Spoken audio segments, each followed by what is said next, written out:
اضافہ کر دیا ہے۔ اس سلسلے میں قالین بافی سے وابستہ ایک بچی کے مطابق قالین کی قیمت انتہائی کم ہے۔ یہ بہت محنت طلب کام ہے، لیکن اس کی آمدن انتہائی کم ہے اور ہماری معیشت بہت کمزور ہے۔ ہم اسکول نہیں جا سکتے کیونکہ ہمیں سارا وقت یہاں کام کرنا ہوتا ہے تاکہ ہمارے خاندان کو کھانا میسر آ سکے۔ گزشتہ سال افغانستان سے تقریباً 3,90,000 اسکوائر میٹر قالین اور رگ برآمد کیا گیا، جبکہ اس سے ایک سال قبل تقریباً 9,80,000 اسکوائر میٹر قالین برآمد ہوا تھا۔ کابل کارپیٹ ایسوسی ایشن نے اس کی بنیادی وجہ عالمی اقتصادی بحران اور ان ممالک میں معاشی تنزلی بیان کی ہے جہاں افغان قالین برآمد کیا جاتا ہے، اور اب قالین بافی کی صنعت سے وابستہ افراد جس واحد بات پر متفق ہیں وہ یہ ہے کہ انہیں حکومتی مدد درکار ہے۔ اس سلسلے میں ایک قالین بنانے والے محمد تقی کا کہنا ہے کہ سب سے بڑا چیلنج جس کا ہمیں سامنا ہے وہ یہ ہے کہ ہمارے قالین کی قیمت کم ہوتی جا رہی ہے اور پیداوار بھی۔ ہم مطالبہ کرتے ہیں کہ حکومت قالین کے تاجروں کو بہتر منڈیوں کی تلاش میں معاونت فراہم کرے۔ یاد رہے کہ افغانستان کی قالین کی صنعت سے تقریباً 60 لاکھ افراد براہ راست یا بالواسطہ منسلک ہیں، اور یہاں قالین کی پیداوار میں کمی ملک کی اقتصادی مشکلات میں اضافہ کر سکتی ہیں۔ یورپی یونین کی مچھلی کی مارکیٹ کا حجم $15.5 ملین سالانہ ہے، جو اب پاکستانی برآمدات کے لیے کھول دی گئی ہے۔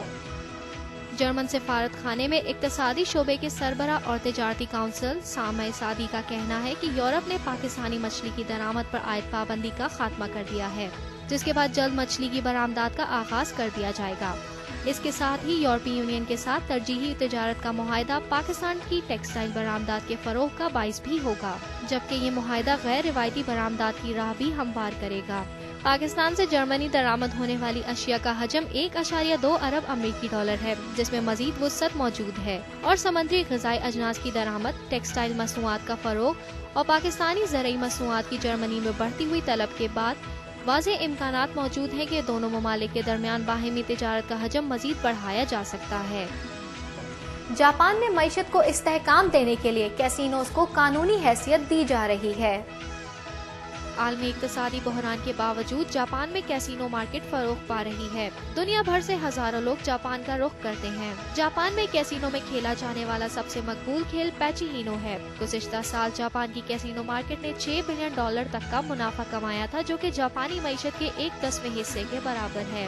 دوسری جانب جاپان میں کیسینو کو غیر قانونی قرار دیا گیا ہے، مگر اب حکومت سیاسی جماعتوں کے ساتھ مل کر پارلیمنٹ میں کیسینو کو قانونی قرار دینے کے لیے بل پاس کر رہے ہیں، جس کے بعد جاپان میں قانونی طور پر کیسینو کے قیام عمل میں آئیں گے۔ ایک سیاستدان کا کہنا ہے کہ جاپانی حکومت کو استحکام دینے کے لیے یہ قدم اٹھایا جا رہا ہے تاکہ جاپان اپنے حریف ملک جنوبی کوریا سے پیچھے نہ رہ جائے۔ جاپانی حکومت کے اس اقدام سے غیر ملکی کیسینو آپریٹرز جاپان میں سرمایہ کاری کریں گے، جس سے اس شعبے کو فروغ ملنے کے ساتھ ساتھ جاپان میں سیاحت کے بڑھنے کے امکان ہیں۔ ملائیشین کمپنیاں پاکستان کے مختلف شعبوں میں سرمایہ کاری کرنے کی خواہش مند ہیں، جبکہ دوسری طرف کراچی تا حیدرآباد موٹر وے کی تعمیر بھی ملائیشین کمپنی کروائے گی۔ ملائیشین وزیر اعظم کے انفراسٹرکچر کے ایلچی داتک سری ویلو کا کہنا ہے کہ ملائیشین سرمایہ کار پاکستان میں تھرکول اور انفراسٹرکچر کے منصوبوں پر سرمایہ کاری کے خواہش مند ہیں۔ وفاقی وزیر برائے پانی و بجلی نوید قمر سے ملائیشین وفد نے ملاقات کی۔ ملاقات میں ویلو کا کہنا تھا کہ ملائیشیا نے انفراسٹرکچر کے شعبے میں اپنی صلاحیتوں کو 3 گنا بڑھا لیا ہے اور ملائیشیا توانائی کے منصوبے میں بھی مہارت رکھتا ہے۔ ملائیشیا کے سرمایہ کار پہلے ہی پاکستان میں ہائیڈل اور تھرکل منصوبوں پر کام کر رہے ہیں اور پاکستان میں سرمایہ کاری کے حجم کو بڑھانے کے خواہاں ہیں۔ ساتھ ہی انہوں نے بتایا کہ ملائیشین کمپنیاں انفراسٹرکچر اور تعمیراتی منصوبوں میں بھی سرمایہ کاری کریں گی، کیونکہ سرمایہ کار پاکستان میں سرمایہ کاری اور پاکستان کے ساتھ تعلقات سے خوش ہیں۔ انہوں نے وفاقی وزیر کو نجی شعبوں میں سرمایہ کاری کے لیے منصوبوں کی تفصیلات فراہم کرنے کا بھی کہا۔ دوسری طرف انہوں نے NHA کے منصوبے کراچی تا حیدرآباد موٹر وے کی تعمیر کی بھی پیشکش کی۔ ویلو نے بتایا کہ M9 موٹر وے پر $18 بلین تک کی سرمایہ کاری متوقع ہے۔ ساتھ ہی M9 پاکستان کے مصروف ترین ہائی ویز میں سے ایک ہوگا، جس پر روزانہ 23,000 گاڑیاں سفر کریں گی۔ بصرہ میں خام تیل برآمد کے لیے نئے برآمد آؤٹ لیٹ کے آغاز کے بعد عراق 3 لاکھ بیرل اضافی تیل فی دن برآمد کر سکتا ہے۔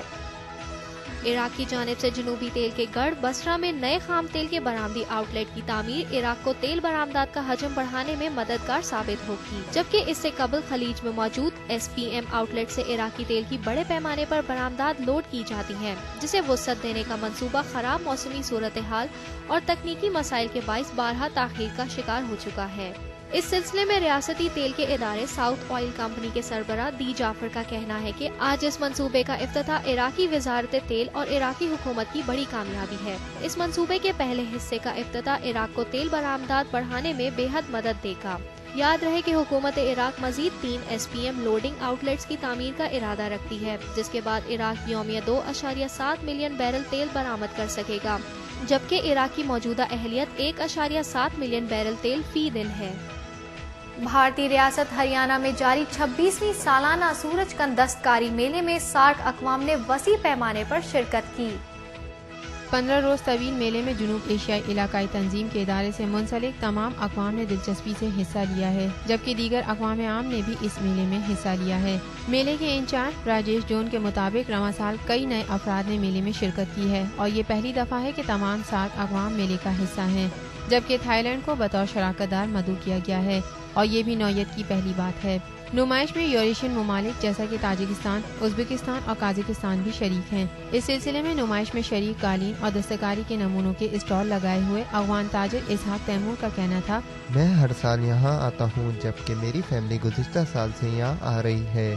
مجھے سورج کن پسند ہے اور مجھے خوشی ہے کہ بھارت تمام اقوام کو یہاں مدعو کر رہا ہے۔ یہاں ملنے والی عزت اور پذیرائی مجھے بار بار یہاں آنے پر مجبور کرتی ہے۔ نیپال سے آئی ایک خاتون کے مطابق وہ چوتھی دفعہ یہاں آئی ہیں اور نیپالی پشمینہ شالز کی طلب بھارت میں دن بدن بڑھنے کے باعث انہیں کافی منافع ہوا ہے۔ ایک بنگلہ دیشی دستکار کے مطابق وہ یہاں اپنے ملک کی مشہور ترین بنی ہوئی اشیاء کی وسیع رینج لائے ہیں، جن میں ٹیکسٹائل مصنوعات اور ملبوسات شامل ہیں۔ سورج کند میلے کا ایک اور اہم مقصد روایتی اور ثقافتی دستکاری کو فروغ دینا اور ثقافت کو بڑھانا ہے۔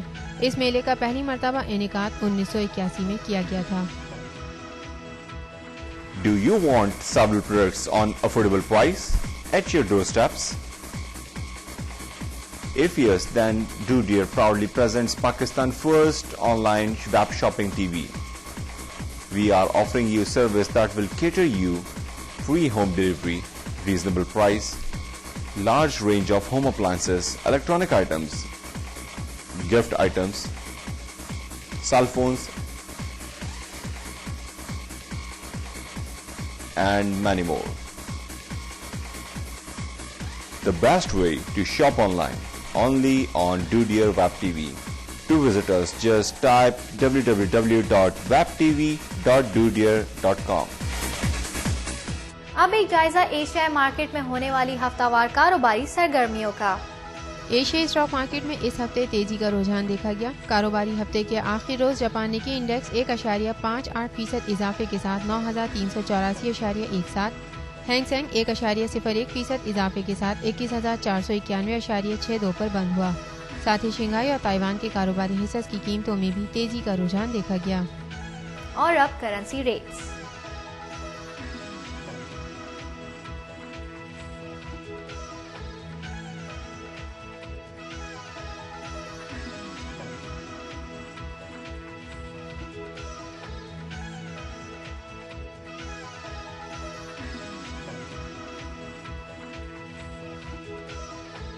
یہ تھی اب تک کی ایشیا بزنس ویک نیوز۔ ملتے ہیں اگلے ہفتے مزید خبروں کے ساتھ، اجازت دیجیے، اللہ حافظ۔